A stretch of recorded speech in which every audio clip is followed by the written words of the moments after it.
Welcome back to the Sonder Society podcast. I'm your host, Dan Palmer, and today I'm joined by a special guest, DJ and producer, Travis Lydian. Thanks so much for joining me, Travis. Thank you for having me. Travis has played alongside some of the biggest names and released music all over the world, from Canada, Europe, UK, US, Brazil, and much more. In this episode, we're going to give you an exclusive look into Travis's life and work. But let's start like we always do at the beginning. Tell me a little bit about where you were raised. Obviously, that was Calgary, but tell me about growing up here. Overall, I was very involved in, winter sports, more extreme stuff, snowboarding, in the summer, skateboarding, loving to do that. Played a lot of volleyball, basketball, football, being a taller kid, getting injured a lot playing football, but enjoying it every single time. So, besides that, my family, pretty conservative, pretty musical as well. Being from Scotland, obviously having some family members playing the bagpipes and not going that route, unfortunately. But Did you ever give it a go? Did you try it? No, never. The only instrument I really played was tuba. So I played tuba for about 3 years. So I think that's what kind of led me into maybe that rhythm aspect, being that low end of the symphony. But that's just kind of my reasoning behind it. Amazing. Yeah. So tell me a bit about your family dynamic there. What was the family structure like? As in? So like brothers, sisters? Oh, yes. Younger brother Okay. by 2 years. But yeah, only one sibling. I have a lot of cousins. So I have about 5 boys on my dad's side, 2 girls on my, 2 girls. Yeah. 2 girls on my, 2 other cousins on my dad's side. Very, very big on my dad's side. Growing up with, 5 boys, being very competitive in sports. So I think that was my competitive nature there. But I was always the youngest one, skinniest one, so always had to compete pretty hard. Did you take sports any place and then just eventually move into something else, or? Not really, as far as pursuing it in any way. Not really. As far as past high school, but played a lot of community leagues, football, volleyball, basketball, all that stuff. Awesome. Yeah. Tell me some about the defining moments that you had when you were growing up. In which sense? As far as what led me to where? Exactly. Yeah. What led you to DJing, which we will be getting to. Yeah. So it's funny you say that. So my parents being pretty conservative as far as music goes. I would always try to sneak any kind of explicit music, right? So anything with that label, I was never allowed to listen to really. So that's what kind of drew me to electronic music, right? Because a lot of the time it was not a lot of vocals. And I just love the groove, and obviously watching, a lot of these electric circus things on the weekends. So that was just, probably from, when I was probably about 7 or 8. So, yeah. Awesome. So obviously that was one of the defining moments. I know you said to me previously you went to like the record store when you were younger with your dad, and tell me a bit about that story. Yeah. So, kind of during that time and not really having that opportunity to, try to get some explicit style music, kind of whatever it was. I dove into a lot of mixtapes. There was one by DJ Micro. I think it was my first mixtape I picked up, and it was a lot of that hard rave stuff, right? So that was my first taste of what I thought electronic music was. Kind of like older Paul Oakenfold, DJ Dean, Organ Donors, all those guys. So yeah, that was my first taste. So when you were younger, did you kind of remember like the first rave you went to, or like a show that you went to? How old were you then? Yeah, so sorry, Mom and Dad. I wasn't at a sleepover. I think I just turned 14. And so there's a place called Curry Barracks. They used to have all these kind of training facilities for the Army guys back in the day. I believe it was like a half gym, and then it was all warehouse in the back. So, essentially there was a lot of these raves that they were throwing there. I had to use my cousin's fake ID, like his driver's license, to say I was 16. It was a 16 up event. Said that I was sleeping over at a friend's house, and I believe it was Yoji Bama Hanukkah, Susie Solar, there's a few other names, Kai Tracid, that were at this event. It was the genres that I loved, like the harder stuff. So that was instant that I was like, I want to be up there someday, you know? So that was one of those things that instantly impacted you when you went to that event. You wanted to be the one in was it because of the crowd, or what was that impact like? It's tough to describe. It's just the whole atmosphere, right? Like you have one person controlling essentially a full room, and you know, everyone is facing you and they're just in it for it, right? I mean, it goes all night, and I don't think I got out of there till about 8 a.m., right? So yeah, it was just an instant hit, like just something clicked. You know, it's different when you're just watching something on TV, right? So I was just completely blown away. And you know, there's no crazy visuals. It was dark. There was like some kind of lasers going on, but it was very simple, right? So it's just like you're there, dark warehouse, and just immersed in it. So did the passion originate from that event specifically, or do you think it was when you talked about you getting pushed towards the electronic music when you were younger? What was kind of that defining moment for you? Well, I think it's a little bit of a mix. So I think I already had that kind of bug in my ear as far as that goes, but you know, obviously being 8, 9, 10 years old, I mean, it's going to be a while before I can really see any of that live. So I think as soon as I got that first chance, you know, that was really the earliest time that I could have gotten to see it, right? So, yeah, safe to say, got the bug, and then, you know, was just kind of compiling music that way. And then when the opportunity came, like, holy crap, yeah, I can go here and check this out, and there's a way for me to get in here. So, yeah, definitely it was the kind of initial thing, and then the defining moment was actually attending one of them. Looking back, I guess you're probably so grateful now for the way you parent. I don't know if strict's the right word, but yes, not letting was strict the right. Okay, well then there you go. But not letting you listen to a certain type of music. Obviously, you had to make a decision and go, okay, I'm going to go this way. Mm-hmm. You're probably super grateful that was one of the things that happened in your childhood, right? Oh yeah, absolutely. But yeah, you know, at the same time, it kind of you know, things that I was, you know, really loving for, you know, new music or artists. Obviously when you're younger, you got, you know, kind of what's cool, right? So it was kind of like not the cool genre to be listening to. So you kind of feel like you're outside of the crew, right? You have like a select few, but you know, it's something that I've never really wanted to do anyways. It's just kind of go with the crowd. But yeah, you definitely notice that, you know, if someone's talking about some new, you know, commercial act, and you're like, oh, I have no idea who that is, right? So, but, you know, kind of when I would bring up someone like a brand new track from, say, an underground artist, obviously they would have no idea either. So it's good both ways, kind of sharing music that way as well. How did your parents react? Obviously, they found out eventually electronic music was the route that you started to take. Were they happy about that because you were avoiding the music they didn't want you to be in? What was that like? Well, I know, you know, obviously rave is, you know, it's a word that's all over the news, and them growing up, that's all they see was just raves getting shut down and, you know, all these things happening. But that's not at all what happens. You know, it's about bringing people together. You don't have to speak the same language. You're just in this room, in it together. And I find it unites people more than anything. Sure. Yeah, so, I definitely think we can get into that topic and what it does when you're in that moment. But tell me a little bit about, I guess, your parents pushing you. Did they push you towards doing that and doing what you enjoyed, or was there a hesitation there into getting into the work you are in now?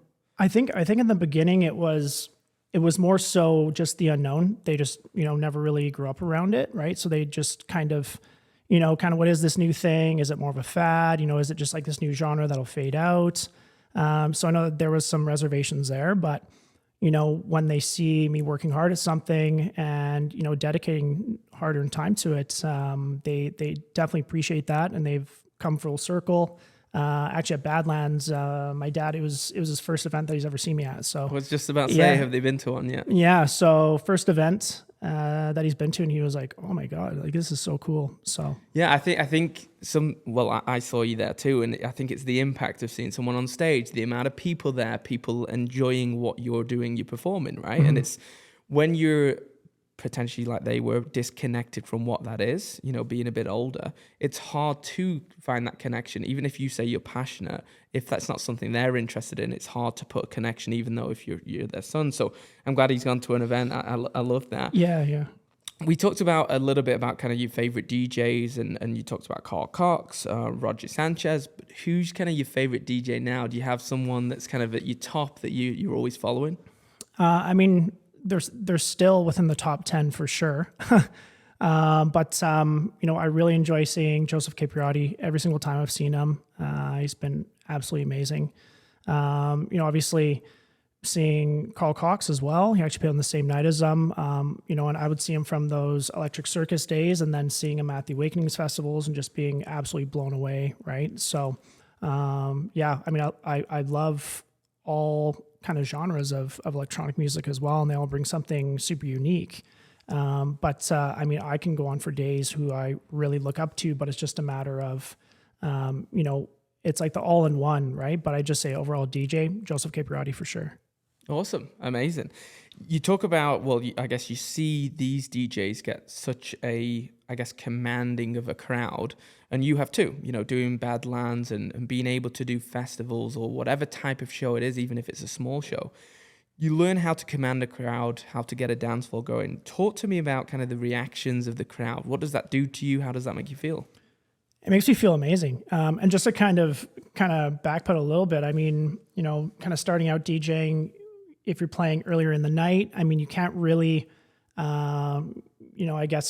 read the room if it's, starting to fill in, right? So I've had a lot of those slots where, kind of start of the night where it's just kind of the staff in there and you're kind of playing for them. But, once you kind of build that and curate that moment, it's just, I can't even describe it, right? It's almost like they know what you're about to play and you know exactly what they want to hear, type of thing, right? Mm-hmm. So as soon as you get into that flow state, it's just, just like it feels like, if you have 2 hours to play or an hour, it's gone, right? Yeah. I think as well, even if you play early, I've seen some DJs play early and they've actually been the best part of the show. Yeah. And it's not always that build up where it's like, okay, the best guy's on at the end. I think that's changed a lot. It's exactly. Sometimes they have to get the build up at the beginning, build that floor so that someone else can excel towards the end, right? Exactly. And that's the thing too, is, you always have to have a, great, proper, opening night, right? Because, that's how it transitions into having a great overall show. So, love playing, love playing those as well. But you want to see obviously a crowd that you're reacting with. I think that's the main part is, you're playing for this, kind of, cohesive dance floor, right? Yeah. I think back to growing up, obviously you went down potentially a different route to what your friends did when going into DJing or electronic music. Did you feel like a bit of a black sheep? Was there some convincing that you had to do throughout that childhood? Yes, and still now. Okay. Do you want to talk to me about that a little bit? Yeah, sure. I have a lot of friends that are obviously supportive, but, same thing. It's just whether or not it's a preferred genre of theirs, but also you feel pretty cool about it because they're asking you, oh, hey, have you heard of this guy? He's like pretty cool. And you go, oh yeah, actually, you know what? Here's some other cool tracks by this guy. So it's really cool sharing music that way, or just being that, kind of person out of the group where they're like, oh yeah, just ask Travis about this guy, or, just if they have new music to share or, anything like that. Right. So. And is that drift of you kind of now surrounded yourself with, if you felt like that at one point, and you say you potentially still do, have you surrounded yourself now with people that only promote the positive in you, I guess? Yeah. And it's no harm on, people that just don't really, vibe with that genre per se. But, I've built so many amazing relationships, obviously within the scene over the years that, we kind of started out as, just kind of DJing together, hanging out to, full-blown friendships, which has been amazing. So, obviously the conversations are different too. It's, we can talk about just, music production for 5 hours together. Right. Mm-hmm. So, it's also good having that contrast with, friends that you grew up with, right? That you're doing a lot of different things. So, it's really good right now, as far as, all these relationships that I've built. It's been amazing. I think that's not just DJing, right? It's you go into business as you grow up, and people do their different things. They go the different routes. That's not necessarily what they're looking at doing. For, I guess, feeling that way, did it allow you to come out of your shell? I guess music in general, or the people you surrounded yourself is what that allowed you to come out of your shell a little bit more? Yeah, absolutely. If you want to, I guess pursue anything really, like you want to have like-minded people that, maybe have that answer for you with whatever you're stuck on, right? And this can be in any industry. So it's always good having, someone to, kind of send an idea to, or, get honest feedback instead of, kind of friend that doesn't understand it. Oh yeah, this sounds good. Opposed to someone who's a producer that's like, oh no, EQ this, take this out, do this, right? Mm-hmm. So it's a nice medium of that, right? Mm-hmm. Yeah. I think, it's a constant learning curve, right? There's always something you can learn and you're always pushing yourself. Yeah. We'll definitely go into kind of that depth a little bit later. I want to probably pull it back. I know we were getting carried away with the DJing, which we always will, but not a lot of people may know that that's not your day job per se, right? No. So I know you've got kind of various jobs, gigs. Let's kind of break that down. Do you want to just kind of take that away? What do you do behind the scenes that people might not know? Sure. Well, currently I'm in digital marketing, so I do lead generation. I'm on more of the sales side, account management, all that good stuff. We have a lot of, home improvement companies that we're currently sending leads to all over the U.S. So it's fully remote, which is nice. So if I get that little music break, it's kind of nice as well. So that's a big bonus. But overall, a lot of my jobs have been kind of within, sales, business development in various industries, within print, a little bit of cars. Also, I used to do a lot of irrigation work in the summers. That was great when I was younger. So you kind of go outside, get a little bit of a tan, and then you call it a day when it gets dark, right? So, I've had lots of cool jobs, quite a few driving jobs that I actually, I was doing, I did tire delivery for a few years. Interesting. And I would drive, one of my days, I would have like a north run. So I'd drive all the way up to about Red Deer, sometimes Edmonton, and kind of east, west, south to all the kind of surrounding towns. But anyways, I had a lot of time to just listen to a ton of music. And I love that, right? Because it made like an 8-hour drive for a day seem like, nothing. It's like, oh, that's 3 podcasts of music, right? Mm-hmm. So I was always diving in that way and learning about new artists, and then getting home and kind of looking into their, kind of background, whatever it is, right? Learning about, everything there. So, that was something that I really enjoyed about those types of jobs, right? It was just the downtime, and I always found time for music. Looking back, that was kind of my next question. Looking back, did you feel like you chose those types of jobs because it allowed you to kind of be half into them and half do what you actually wanted to do as your passion? Yeah, absolutely. So everything that I would always look at was, okay, obviously a majority of the gigs, if it's not a long weekend, it's on the weekend. So if you're doing something that's just like a 9 to 5, Monday to Friday, then you have that time, right? Mm-hmm. So, and you always have your evenings to, either work on music, make mixes, so on and so forth. And did you kind of just do all these jobs just to support the long-term goal potentially? Or what did that look like? Yes. In blunt, yes. Yes. Inadvertently, yes. It's always in the background of, okay, this is what I'm going to be putting towards new gear, or what I'm doing, just to keep myself motivated in every aspect to hopefully get to that level where, producing bigger records, doing bigger collaborations, remixes, and then transitioning, right? I feel like every DJ has that challenge, right? Where they are, have the day job where they have to pay the bills, and they need the time. They're probably fighting between time and money, where they want to do the gigs and they want to become better and produce. What's that challenge like? There's a lot of, I use the Pomodoro method, right? So if you're kind of just focusing in, even if you have an hour a day, it adds up, right? So there's so many challenges, it's almost like timing to go to the gym, right? So say you're going to the gym, and you dedicate yourself every single day. It's the same with any other job or something that you're working towards, right? You always have to just set it aside, even though it doesn't feel like you're getting that much done. As long as you see that end goal, it may take a little bit longer, depending on how far you spread it out. But as soon as you can align your time like that and you can focus that way, that's what I find is good. Yeah, for sure. Let's talk about, I guess, kind of, again, back to the memory of starting DJing. Do you remember the first kind of equipment, the first decks? I don't know if they had CDJs then at the beginning, but what did that look like? They did have CDJs earlier on, but it was actually a friend of mine, my best friend Jack. He had this. I think it was like a Tech 12 2-channel mixer, and then I think it was like a Stanton, something like that. Can't remember the model, but because he was really into like hip hop scratching, and that kind of got the feel of kind of putting 2 records together and having an a cappella, a beat, and just kind of messing around that way. But that was the first kind of decks that I would mess around on. The first decks that I bought for myself, I believe it was CDJ 400s. So they're like they look like little Walkmans, super limited for any kind of display. Did you? Yeah. Oh, the little red ring. Yeah, I thought they were amazing though. I thought they were the best thing. I was like, these are absolutely crazy. Because I think, did you ever try vinyl at the beginning?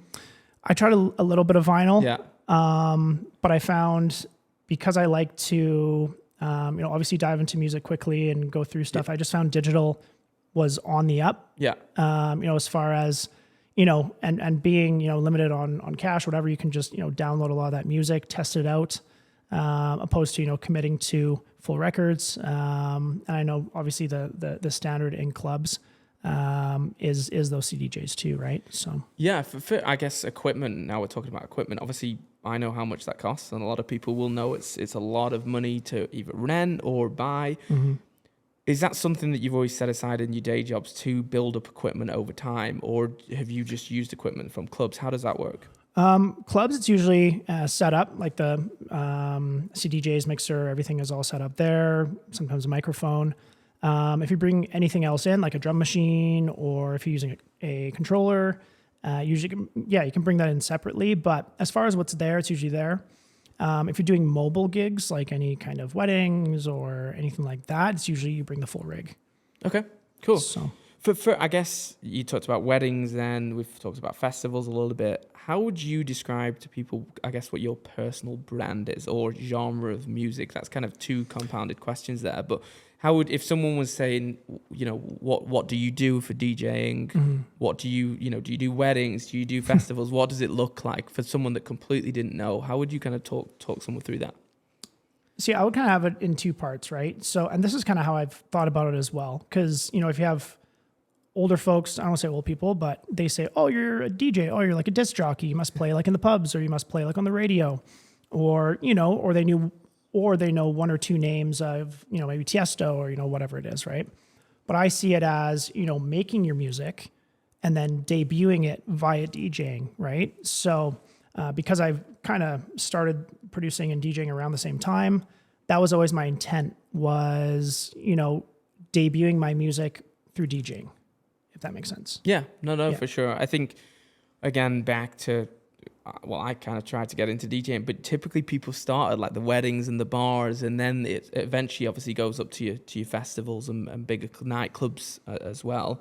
But it's not easy to do, right? That's the constant challenge. And I think for you're obviously in a highly competitive industry. It's a very saturated industry, extremely difficult to make money, make a name for yourself.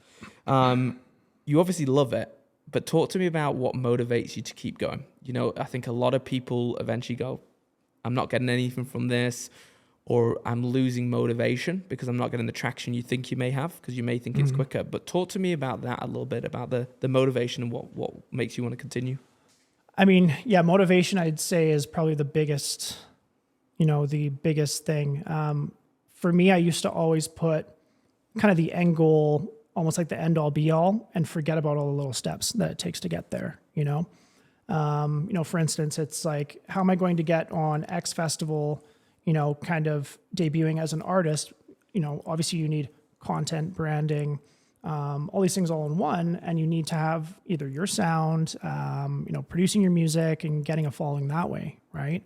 But just saying, hey, I just want to do this, you have to have some kind of plan in the way, right? So, but just to acknowledge that it does take the work to get there, but it is a grind. But as long as you can look back and go, okay, well, I'm better than yesterday, I'm better than last week, right?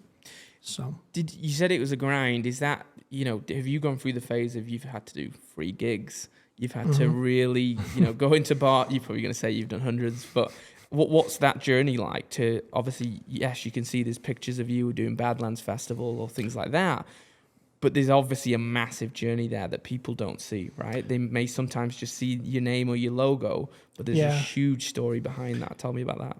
Yeah, I mean, honestly, like when you're a younger DJ starting out, I mean, you don't really think of getting paid. You're just like, oh, I'm getting exposure. I'm just getting, and that's how, a lot of the time how it was, right? As long as you're, playing more gigs, soaking it in, playing more people, that's the way that it goes in the beginning when you don't really think of, oh, I'm actually investing so much time either looking for music, curating music, making music.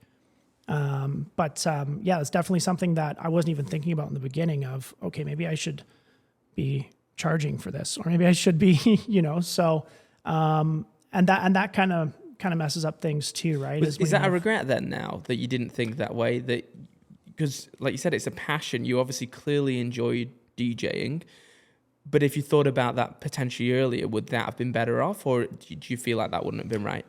Well, I think just starting out, just taking anything you can just to get that experience of being in front of people as well, right? I think that's crucial because, that's what helps you grow and, learn to work a room when there's less people there, learn to, kind of adapt with kind of what the direction of the sound is going for the night, right? Another thing too is I would always go into it with an idea of how I'd want it to build up. And, you kind of gauge the crowd and you gauge how everyone's reacting. And you're like, okay, wow, I need to completely change how I'm going to play tonight, right? Was there a big turning point, I guess, in exposure? Again, you said you've built up and you've got to make a name for yourself, play at bars or nightclubs, whatever that may be. Do you feel like there was a turning point when you started to get traction that you can remember? As far as kind of breaking out of, just playing like the I mean, obviously, you've played in some bigger venues and you played at festivals, and you don't start that way, right? You do start at your bars typically, right? Yeah. So there was obviously a turning point, and that may have been because of the people that you were meeting or how you performed. But what was that like in your experience? I guess one of the main turning points was I was playing. It was for a friend's production company that he just started up. And he was like, yeah, I'm looking for more of like a house DJ. And this is maybe my second or third gig in. I was like, okay, awesome. So, I played this event. I believe it was down at the bank. I think it was still called the bank at that time. And so I played there. And then my now good friend, Titus One, was actually there. And that's kind of how we started talking. There was an event coming up that he was playing on. And then it kind of started moving from there. So very grateful that he was there and very grateful that we've, obviously kept in touch, and he's helped me out immensely there, but it was just crazy to see, right? It's just right place, right time with how a lot of contacts have been made. So, yeah. And I guess gigs that you've played, obviously a lot of different ones. People have either seen you or they haven't yet that are listening to this. Talk to me a bit about the events that you have done, some of the memorable ones. You can share as many as you like. Oh, yeah. There's some fun ones. So the first time I played outside of the city, it was down in Miami. I want to say that was about 2012. On the label that I signed my first couple of tracks with, Titus One's label actually, Orphan Music, we did a little bit of a label party at this club called Therapy. So it was right next to Space Miami. So Space Miami is just like the behemoth. And the night of the event, I believe it was Paul Oakenfold. He was doing his, album tour. He was doing this big release party, but it was 21 and up. And ours was 18 and up. And obviously his following is massive. And there was a lot of people kind of, bummed that they weren't able to get in. We're just like, oh, you have a ticket for there? Yeah, you can just come in here. It's 18 and up. So that was really cool. And just exploring a new place and being like, I'm DJing here, like a guy from Calgary. It was just unreal. It was so cool. So did that place evidently fill up because there was like an overflow that couldn't end up getting into that place? Yeah. Nice. Yeah. So, and I want to say we went till about 4 or 5 a.m., something like that. But it was really, really cool. Really, really cool to see just a crowd come in. I'm like, this is a new city. There's people here that are dancing in a completely different place, right? So yeah, seeing that was really cool. I played obviously festivals, local festivals in Calgary, but there's another one up in Edmonton, and it was called Elements, hosted by Budang. Great guys there, and it was just the production on the event was just amazing. It was in the Edmonton Expo Center, so they had like 4 or 5 wings, all these different cool, I guess branded stages, from like a fire stage, like they're all the elements, right? So it was just so cool to see that, right? So yeah, that was definitely another big memory there too. As an artist, you probably can tell when you go to an event, like you said, the production, you can probably tell complete differences when you go and you're like, this is going to be an awesome event because of how it's set up for you. Obviously, you're performing, you need your tools and CDJs, whatever you want to call it. Yeah. Do you notice that quite a lot when you show up at events and there's, you can look at them and go, this is really a good setup that I've got here? Or there's been events that you've equally gone to that you're probably like, this is going to be a tough one. Yeah.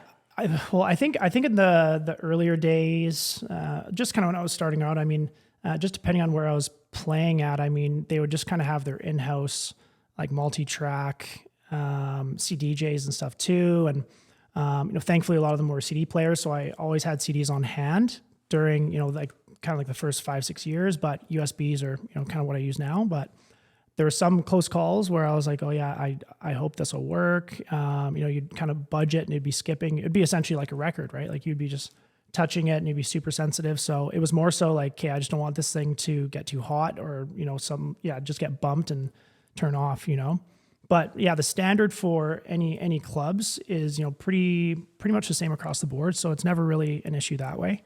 Every venue now it's either Pioneer or Denon. Haven't really seen a lot of Denon, but Pioneer is still what I'm seeing in all the clubs.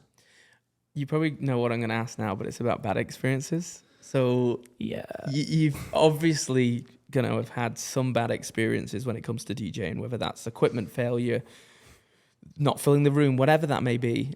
Can you share any experiences you've got?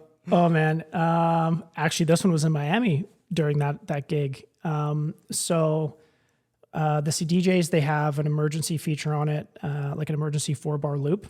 So I remember going into this one track and then I was like, the intro kind of sounds a little bit, I was like, why is it playing out for so long? And I look over and it's this, it's just like this thing that says like emergency loop. And it's just this thing. So like the music didn't stop, but it just kept on looping the track. And I was like, oh man. But, at first I probably let it run for about, 20 seconds before I was like, oh, why is it doing that? Right. Another time it was in a club here and, I won't say which club it was, but, you can if you want, but, there was this, I want to say it was like a water line or something like that. It was dripping onto not only one of the main speakers, it was dripping onto it. It was dripping onto, I want to say it was the amp behind us. So I didn't notice because I had my headphones on, but everyone was just like, what are you doing? What are you doing? Right. But it was the speaker that was shorting out. So it was like screeching and doing all this stuff. And I kind of like took down my headphones. I was like, oh, what the heck? Right. And then right after that, the CDJ started cutting out. We thought it was the CDJs. And then we look and we're like, oh yeah, it's been just getting like dripped on. Right. So, kind of out of our control. Mm-hmm. But I've had, other instances, whether or not you're doing, earlier on doing corporate gigs or something where, someone kind of comes up close and steps on a power thing and it unplugs it and stuff like that. But usually it's a pretty easy fix and it's not really like that. But, there's been times where I've gone to, because on the CDJs you have the cue and the play, where you go to hit play and you hit cue and it stops the track to the start and you're like, oh no. Right. But like the less you make a deal of it, you just kind of laugh it off and just play something else. Right. Yeah. I mean, the people in the room tend to not notice, but you're so far in your head. You're because like, God. Because if you do and it stops, but if you let that silence just drag on, then people will just catch on. Right. And they catch on quicker and quicker and quicker. So if if you do that, you're like, oh crap, and then you can just start up another track, right? Well, hopefully there's no more of those issues, No. but I'm sure there will be down the line. Oh yeah. Talk to me about, I guess, your favorite event to play. Again, you've talked about festivals or clubs, not necessarily a place that you've played, but what's kind of your most, whether it's an intimate scene or you prefer festivals, what's kind of your vibe for your energy you prefer?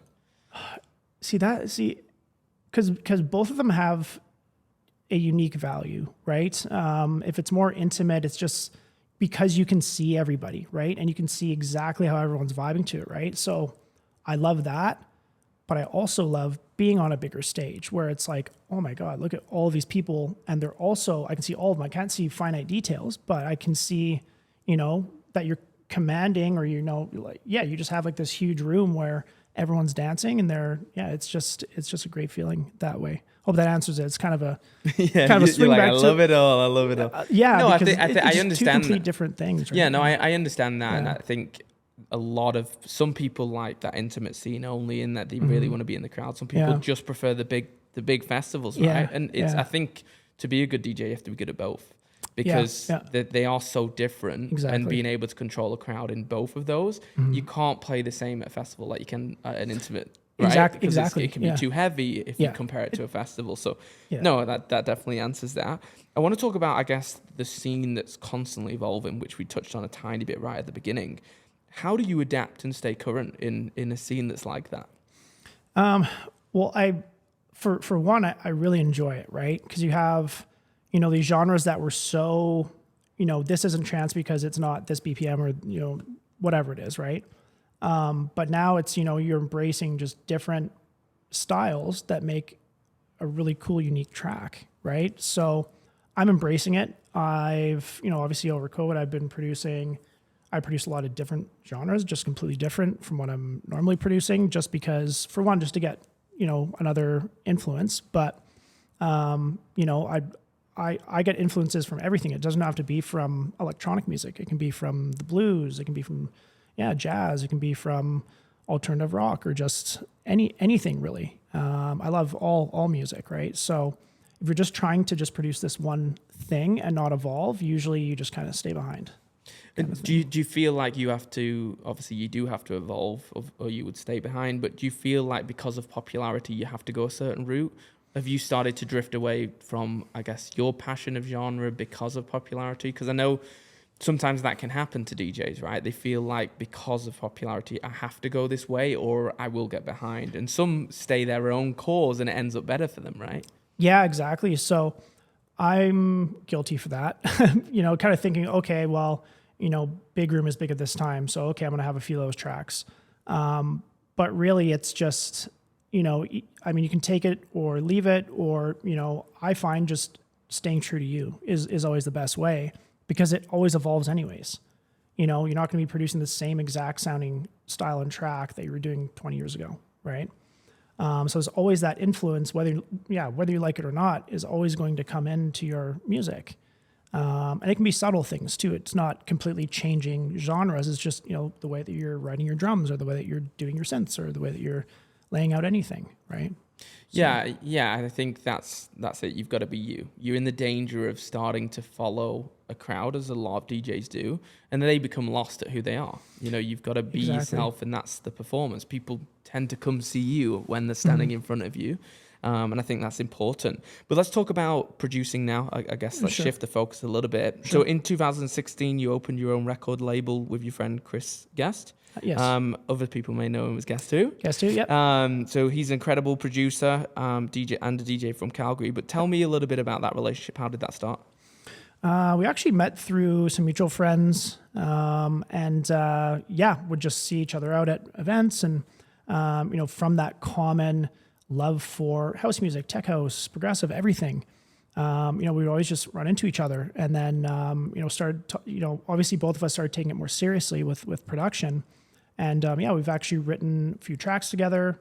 Most recent Mind Control, right? So, both of our passions just align like that. And we're like, why don't we just start our own label? Right. Yeah, so, sure. And especially too, because, it is daunting, especially when you have a track that's done and you're like, now what? as far as sending it out to all these labels, being like, hey, we're a new label, we're approaching you, we'd love to release this, right? Because we see that vision there. Yeah, no, for sure. I definitely want to get into, I guess, the challenges. And I want to get into this because I don't think a lot of people know about producing.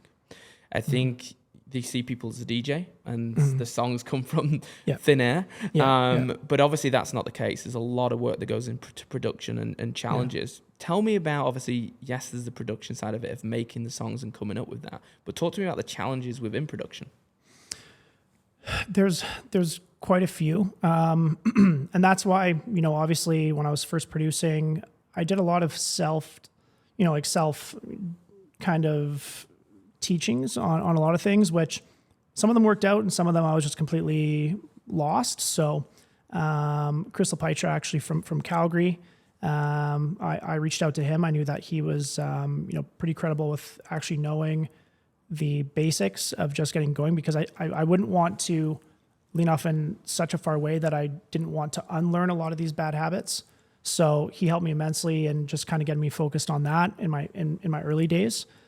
So yeah, and I mean, that's just the thing there, is just, trying to, for one, develop your own sound, but to actually get the music done, because there's so many times where I have 90% done of my track and I'll just leave it.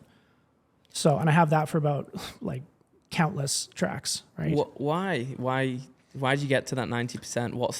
What's stopping you get over the finish line? Because I think it's like with any art, it's not ever done. It's just done when you walk away, right? So especially when you're over analyzing your own music, there's always something else you can add or something else you can tweak. And you're like, oh, it sounds weird, whatever it is, right? Or you leave it for about a week, you come back and you're like, oh, okay, yeah, I can fix these things. So it's a constant cycle. So I've been giving myself just deadlines of, okay, like this is when you're stepping away from it.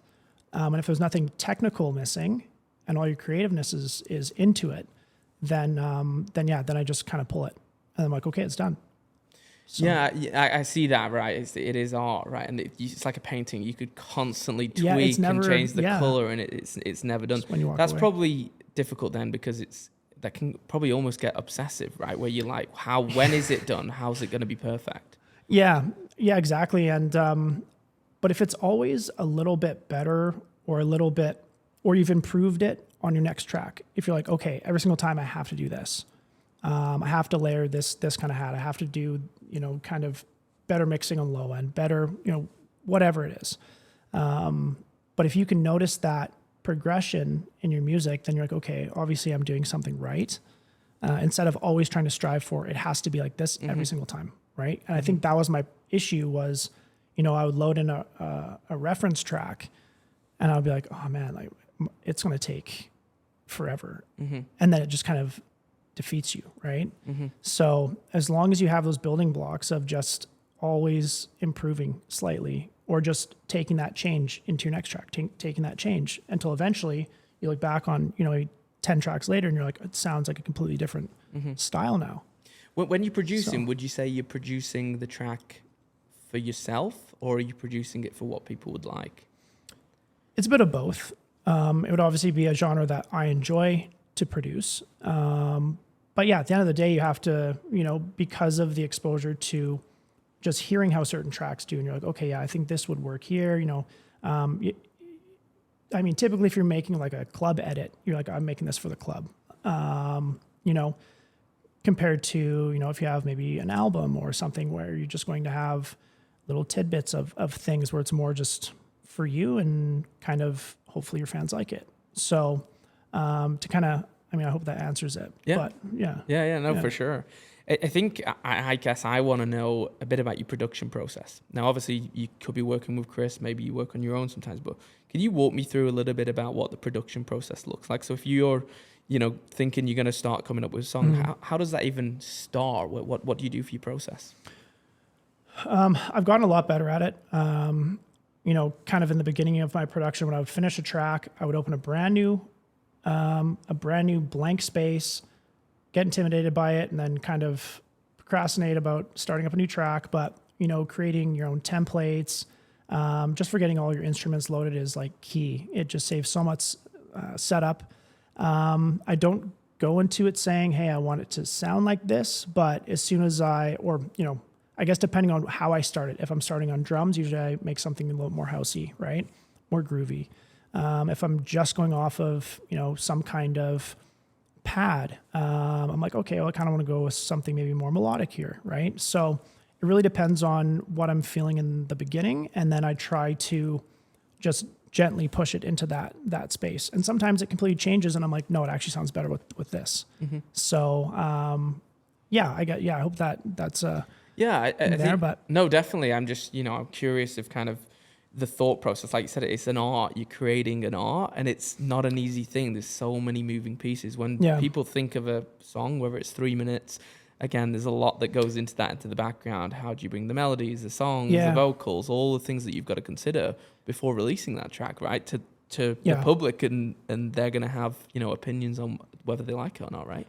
Yeah, exactly. But just to go back into the production standpoint, it's there's definitely been some times where I've kind of been thinking in a certain way of, okay, I want this track to sound a lot harder. I want this track to just be like club ready, like banging the walls off, right? Mm-hmm. But some of them I'm like, you know what? I don't even want to focus on anything drum wise, anything rhythmic. I just want to create like beautiful chords and beautiful melodies and just literally work on that for weeks and just mess around with that until I tweak that perfectly, and then bring in everything else, all the other elements. Yeah, it's definitely a journey and a process. Obviously, you released Mind Control. That's been out for a bit of time now. Talk to me, I guess, about the process of obviously releasing that and the build up to releasing that. And then also tell me what it's like now it's out. What's that experience been like? It's been great. It's been great overall. But, to where it started, obviously, living in different houses, but still being within the same city, I would just kind of go over to Chris's studio, start working on stuff, sending him, whether or not it's just, okay, I think these drums would kind of work well. Any kind of percussion, any kind of riff, what do you want to write in, what key? I have a cool bass line idea. I'm going to send it over and we can kind of compile like this master file of things, right?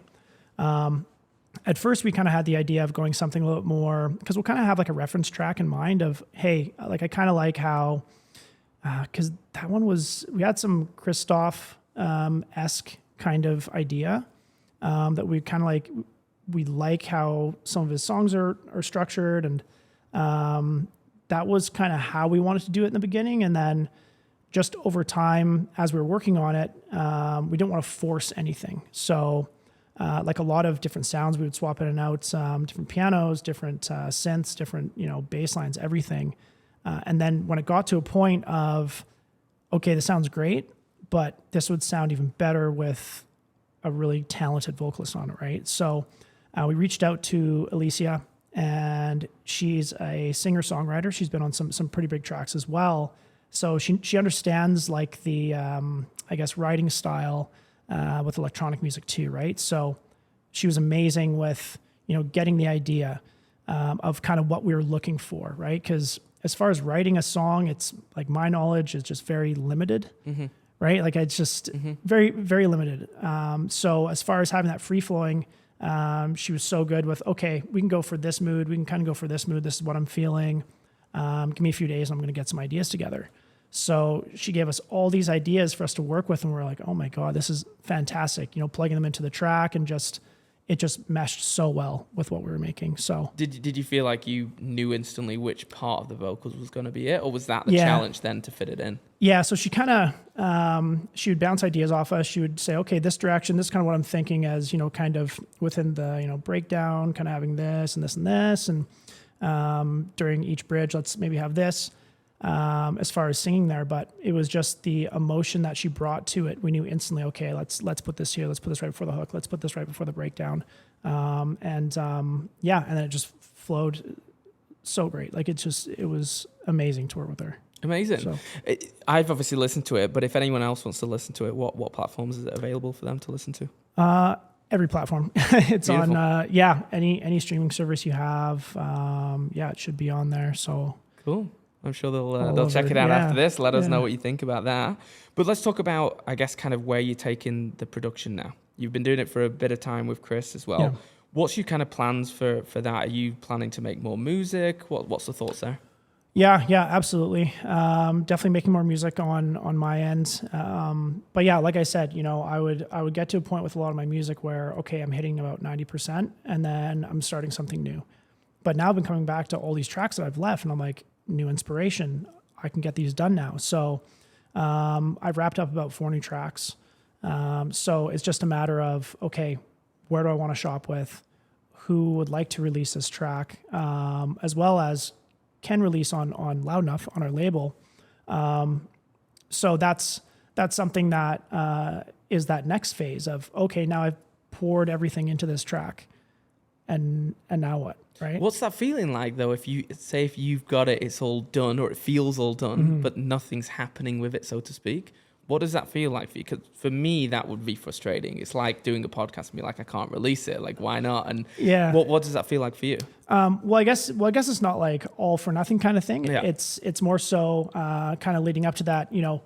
I'm sending it off to a lot of producer friends that are on kind of various labels as well, and just kind of getting feedback and honest feedback of, take that out. Add this, take this out. So that's another thing that's helped me, get more of those, I guess, doors opened in a sense, because, just getting crucial, honest feedback is what you need as an artist, right? You just need to, especially with producing something like this, right? It's a new, fresh set of ears.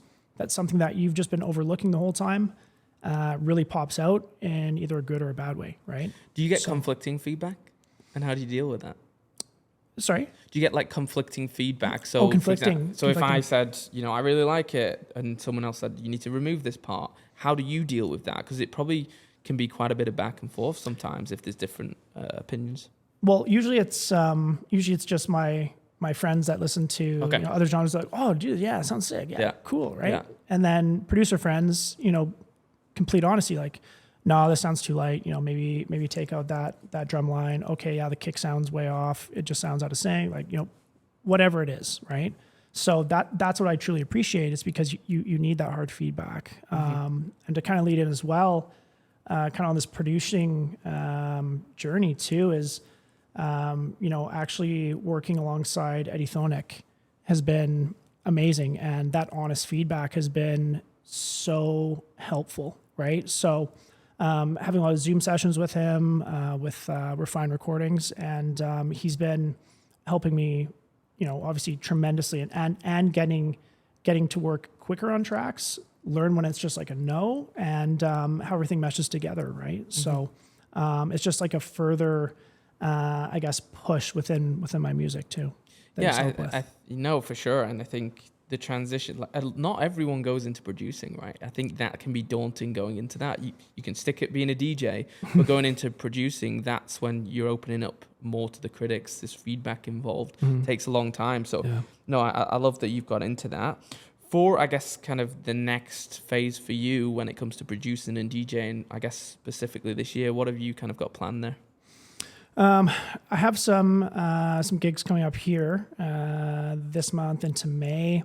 I'll be out in Vancouver in April doing a little show there. It'll be more of an intimate, like we were talking about, boiler room style vibe. Nice. Yeah, so that'll be cool. So that's in the works right now.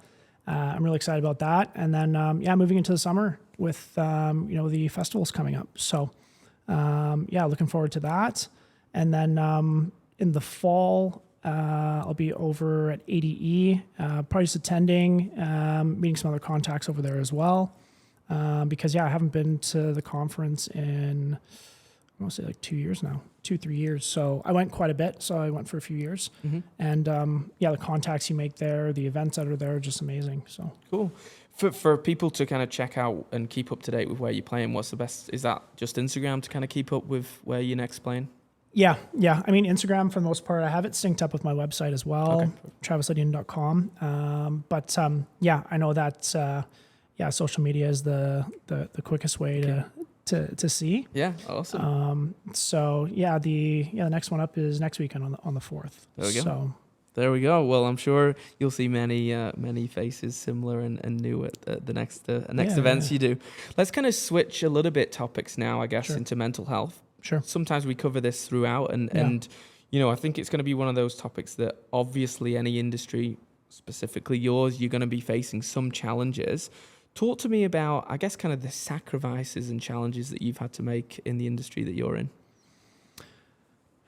Well, it's definitely the evenings and the weekends, right? I mean, especially if you're working during the week and, you know, it takes up a lot of your time just to begin with during the week. Then you have your weekend to relax or kind of do whatever, get out of town. But yeah, you're essentially working in the evening until late. So that eats into those next days, right? Depending on how late you're out or playing. So it's it definitely takes a lot more planning.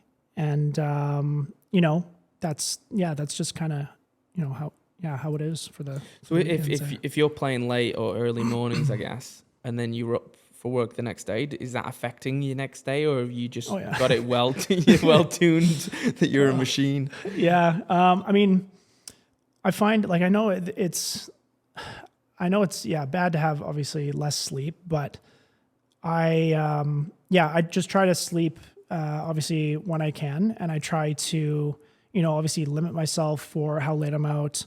You know, obviously if you have prior commitments, anything like that, but typically if I'm working, usually that would be the Monday to Friday, and then it would be Friday, Saturday, either Friday or Saturday. Mm-hmm. So it's you have a day to, you know, kind of recoup, but usually by Monday I'm usually good to go. So I'll see you on a Monday, see what you like. Yeah. Obviously that's the physical strain that brings into the mental strain, but you're also surrounded by partying, right? That's the other side of it, and you're not necessarily, but how do you deal with that? Are you drinking at the same time? How do you balance that?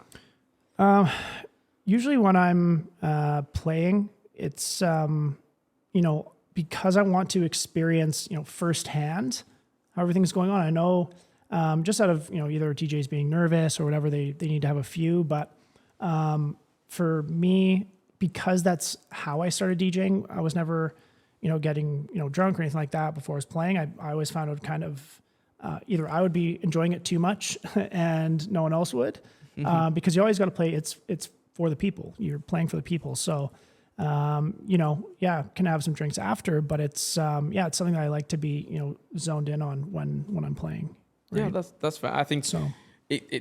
I've seen some DJs that get very sucked in to that life, right? You're surrounded by the partying, and sometimes it's like servers on a bar. They're really getting sucked into the energy that's around them, and that's quite hard to do because it's contagious, and you being surrounded by that. But I think back on time's obviously the biggest challenge that you deal with. I've seen a lot of people burn out, not just in DJing, but other industries too. Yeah. And, you know, very talented people, they hit that wall.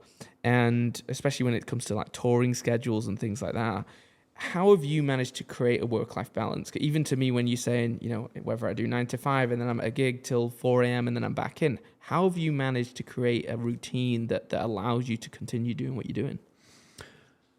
I think because I've been playing for quite some time, you know, and I find that, you know, as far as, you know, working kind of during the day, I never find myself being creative. So in the evening is when I get like my second wind and I'm like, okay, I'm starting right back up. It's not like, oh, I have to kind of do this, right? It's just like, that's when my creative juices come in. It's never hitting me at, you know, 6 or 7 in the morning. Right. Yeah. So I find that balance is nice.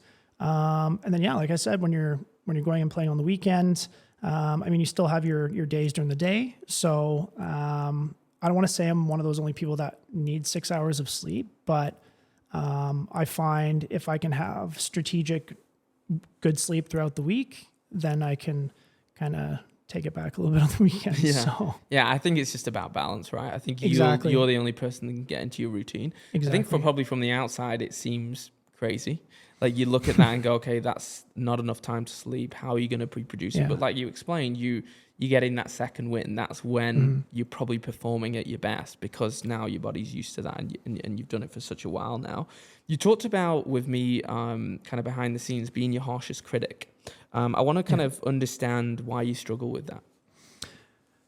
as with any art, right? I find and what I've taught myself too is, for me, if I'm starting a track or, I'm getting stuck on it or I'm almost done, but it gets to a point where it's like from the start of it to the end, I've been listening to it on repeat. But that first moment that I felt, oh, this riff is amazing, this pad sounds great, or this melody, whatever it is, that's what I need to remember, because no one else is sitting there at the same time, right? So it's when you present your brand new track or they hear it for the first time, hopefully how you felt when you were first making it, that's what they're hearing, right? So that was the toughest thing for me to accept, because I think a lot of the time, because I was just being so repetitive with things, I'm just like, oh yeah, you know what? I would almost convince myself that I'm like, oh, you know what? I don't like it. Did that yeah, no, for sure. Did that kind of mentally affect, like, was that getting you down? And then you realize, okay, I need to switch my mindset here because I'm kind of driving into that routine of being my harshest critic. How did you deal with that part? I mean, for me, because I was a very black and white, okay, I can only work on one thing at a time, and then only until it's absolutely done, then I'm moving on to the next. But that can be daunting as well. Start up 3, 4 at once. So you're always bringing in a new idea from something you've started into another track, right? It can be a completely different genre, speed, anything, right? But just having that at your fingertips, not too much, because I'm kind of ADD, right? Because you're just kind of all over the place. But, having specific things that you're doing for each keeps it fun, right? Like it keeps it not mundane of, okay, I have to, go into more of a technical aspect here. You know what I mean? If that makes sense. No, for sure. And have you had negative, obviously you've probably had negative comments, but have you had a negative experience at all that you've experienced, whether it's in DJing or performing, and what's that been like? Yes. Yeah. Both from, starting out, when you have, someone kind of yell something or whatever it is, you just take it and you just, with a grain of salt. Right. But yeah, no, I mean, you get people online, you get trolls online that'll kind of say stuff like that, but it's just, you just kind of shrug it off, right? Roll with the punches. Yeah, because they're not going to come up to your face and say that, right? So you got to hide behind that, right? So that's just all I got to say about that. But, there's been, like with any industry, you'll have, whether or not it's an artist or just kind of people in the scene, it's, you always got some that are kind of, no comment on that, but they're kind of, they're, obviously not really, either drawn, or I'm not either drawn to them to be like, probably gonna avoid this person, or, whatever it is. So. Yeah. I think it's a challenge. Obviously whichever way you look at it, you're performing, and people are critics in all aspects, whether that's behind a keyboard or not. And that can be difficult to deal with. I guess I want to refer back to relationships in general. So obviously you're pushing yourself to an extreme, as I would see it, and you're balancing odd hours. That's not easy. How do you, whether that's in relationships or with a partner or friends or family, how do you manage that? Because I can see externally that potentially could be a difficulty too. It is. It definitely is. I gotta say, it's like growing up, always doing Sunday dinners with my family. Obviously COVID kind of pushed that away, but getting back into that routine of doing those Sunday dinners with my family, right? Seeing friends on certain days for wing night, or, just separating time up where it's, you always know that you have that time, because you'll go mad if you're just in work mode 24/7, right? So it's always, I find it's always, easier for me, because that's just kind of what a lot of my positions have been in as well, just outside of DJing or anything like that. So I always find, I'm like, okay, you have to slot these times, right? Yeah, because it may be harder for other people to understand, right? Especially if you're the one that's passionate about it.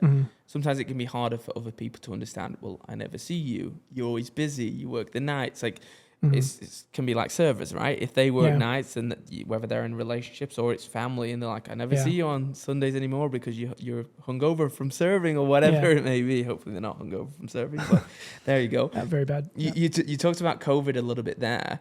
how did you deal with the downtime? Did that affect you at all? Because of, you weren't particularly performing. Obviously, bars were shut. Everyone's pretty much locked in. Were you doing virtual performances? How did you kind of find out what could be, a good thing for you to do? Yeah. So I didn't do any like live stream DJ, anything like that. I wanted to, essentially have a production of, a beautiful landscape. I know we have it essentially in our backyards, being out west, right? So this was in probably, I want to say it was around June, like right when that secondary highway opens up on the Crown Land. Mm-hmm. Went out there, got all my list together of what I need to bring. There's a few of us there. Went out there and started up everything, and it was clear as day. Like, it was so clear. And then probably about half an hour into the set, it's just black clouds are coming up. Oh no. And we have all the equipment out. We're just like, oh man. So we end up, taking it all back to the car. It was quite a trek to get it from the car into this huge field. Came back, I want to say about a month later. And it was the most perfect day. It was crystal clear. Like, it was pitch blue skies. Actually, during my set, during this remote set, there was, I believe it was like a owl came up, or no, yeah, there was some owl. There was some, I want to say it was like an eagle or something, and some deer came out, but they weren't scared. They were just kind of just walking up to the, so it was really trippy that way. Had this drone going as well. So with Crown Land compared to the park, you can't obviously have any drones there. Mm-hmm. So we could still see all the mountains, but it was surreal because like the set went off without a hitch, and I was more worried about, because it was like plus 30, that the equipment was going to fail, because there's no shading on it, right? It was just direct at, like, it was burning hot to touch. And was this all live streamed? It wasn't live streamed, so we recorded it. So I had a little sound box, recorded that directly to my phone. And then from there, we matched the production to the mix. Okay, nice. So awesome. I mean, something like that live stream would be cool. Yeah, it was just a matter of service. Of course, yeah. Yeah, that's the difficulty you have. But the backdrop, like, you could create some amazing kind of events in nature if we were allowed. But I understand the parks restrictions and stuff. But you never know. Maybe in the future. Yeah. I think to close this off, obviously, thanks so much for sharing your journey. I think people are going to find it valuable, whether they're in your industry or not. One question I ask everyone is, if your life was a book and you could title your life right now as a particular chapter in your life, what would you name it and why? That's a good question. It's not an easy one, is it? That is a good question. Surprising. I would call it surprising. Interesting. The chapter, yeah. Why? Is there any context to that, or are you going to leave it on that? Leave you in suspense?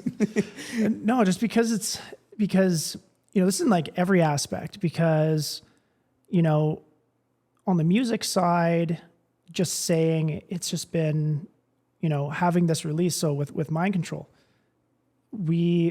for probably, I'd say about like 4 months, we were sending this track out. We were doing, all of these kind of approaches, right? But it's, when it got picked up from Austin Kramer, it was unreal. Like it was just surreal seeing, labels like Spinnin', posting it on their playlist, right? So yeah, it was just surprising. It just kind of came out because we're like, oh my God, like look who just playlisted this, right? So surprising in a good way, I'd say. It's just like or surreal. Yeah, surprising and surreal. For sure. Yeah. I mean, you've obviously had a lot of progression when you look back, and even when you have these conversations and talk about that journey and what it's looked like. But again, thanks so much, obviously, for listeners. I hope you've enjoyed it. I know they can check you out on Instagram there, and also your website at travislydian.com. But I'm sure we'll see you at some events here in the future. Absolutely. Next weekend. Thanks, Travis. Thank you.